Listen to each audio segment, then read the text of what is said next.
matinale, on est ensemble avec Stéphane Kéry. Quelle joie de vous retrouver pour un moment béni alors qu'on prie, on loue, on partage la parole de différents endroits sur cette belle grande planète. Alors dites-moi d'où vous êtes, le pays, la ville, et envoyez-moi vos sujets de prière sur les infos qui apparaissent maintenant au bas de l'écran. Merci encore une fois de votre fidélité. Alors on démarre cette matinale avec ce merveilleux chant qui s'intitule « Tu traces un chemin ». Alors, la petite flèche pour les paroles de ce matin. On y va ensemble. Tu es là, présent parmi nous. Je t'adore, je t'adore. Tu es là, agissant parmi nous. Je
ce matin, écoutez les conseils.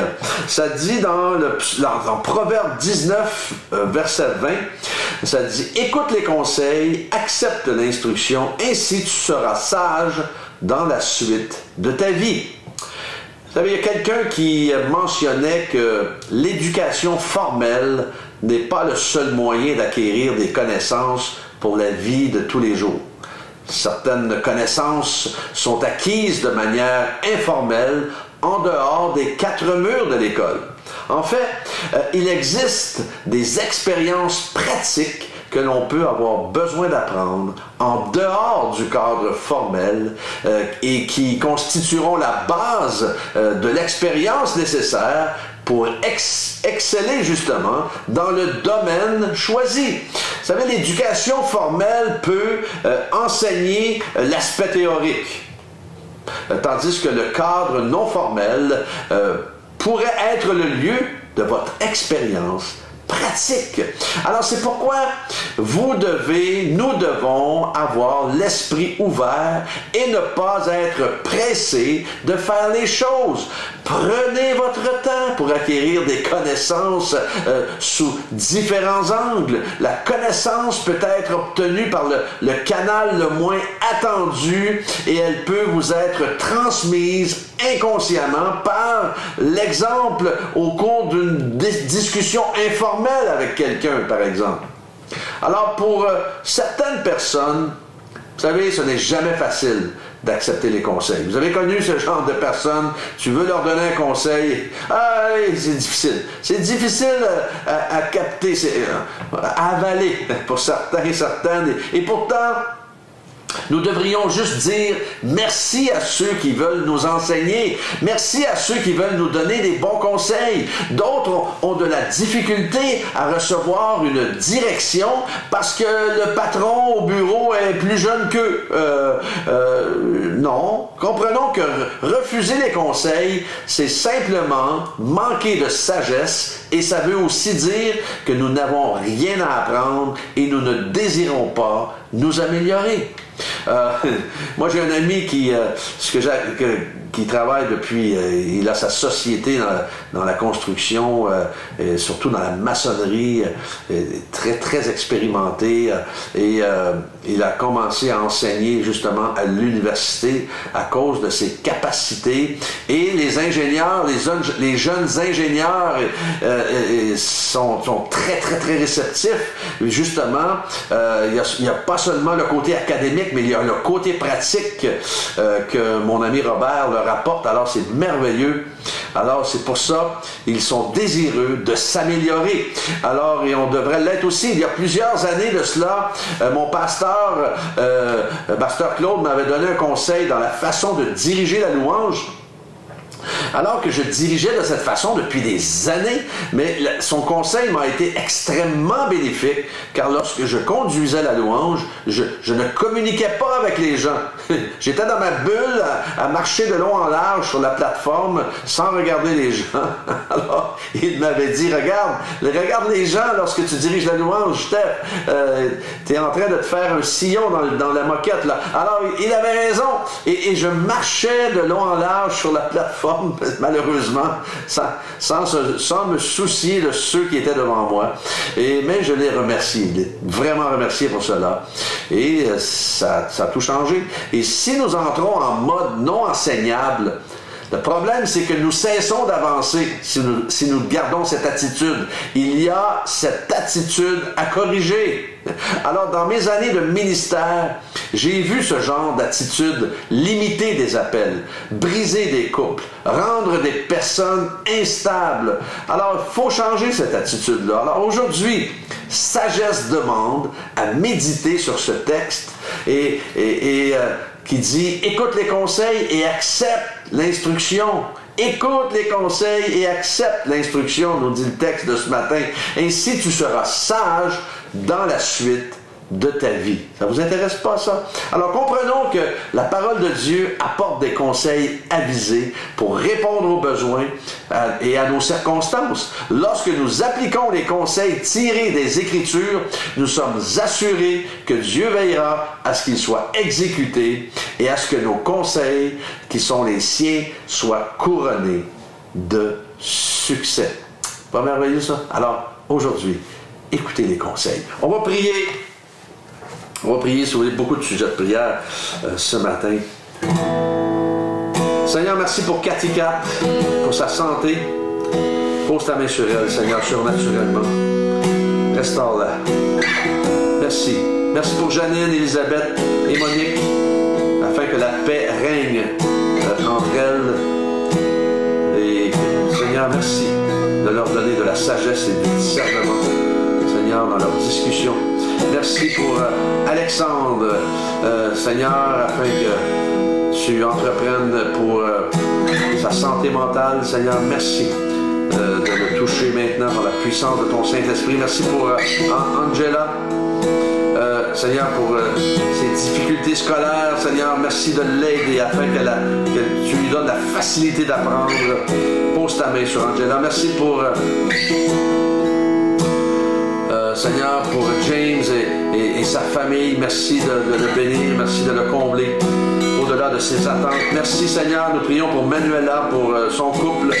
Merci de les bénir, de les garder, Seigneur, de les conduire plus près de ton cœur. Merci pour Maryse, qui aimerait bien trouver un homme de Dieu, un homme selon ton cœur, Seigneur. Alors, merci, Seigneur, de lui permettre de rencontrer cet homme-là.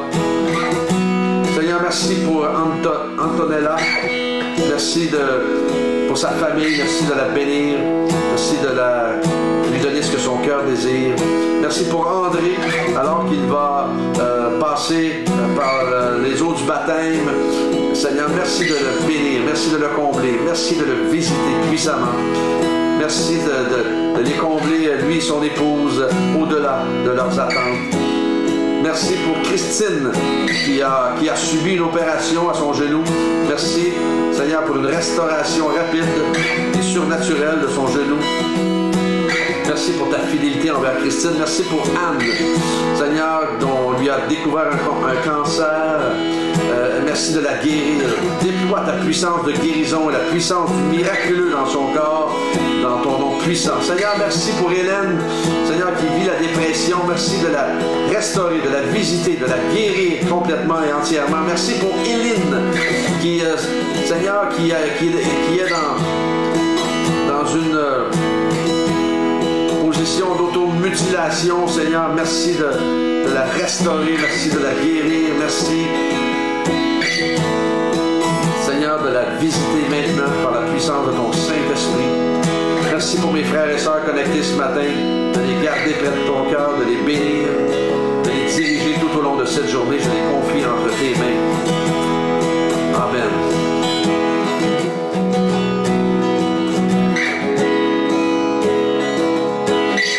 Et quand je ne le vois pas, tu es là. Et quand je ne le sens pas, tu es là. Tu agiras encore. Tu agiras encore. Et quand je ne le vois pas, tu es là. Et quand je ne le sens pas, tu es là. Tu agiras encore. Tu agiras encore. Oui, il va agir encore. Écoutez les conseils aujourd'hui. Que Dieu vous accompagne. Soyez bénis. Demain matin, Dieu voulant, on est ensemble.